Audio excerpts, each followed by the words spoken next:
Hello নমস্কার বন্ধুরা, এই যে তোমাদেরকে দেখিয়েছিলাম ডালিয়া ফুল, দেখো প্রায় খুলে গেছে সব কটা।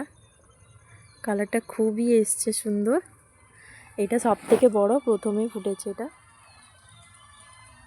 কালারটা কেমন লাগছে জানিও। আর এদিকে আরও একটা আছে। আর ওই যে তোমাদের একটা ইন্টারেস্টিং জিনিস দেখাবো বলে এলাম।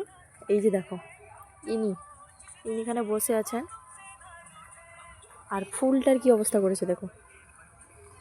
ওই দিকটা তো পুরো খেয়ে ফেলেছে, মাঝখানটা তোমরা বুঝতে পারছো কিনা জানি না, পুরোটা একদম মানে পাপড়ির প্রথমের দিকেগুলো একদম ছাঁটাই করে দিয়েছে। এদের নিয়ে বাগানে, এরা তো অতিথি, এদেরকে কিছু করা যাবে না, ওদেরকে খেতে দিতে হবে।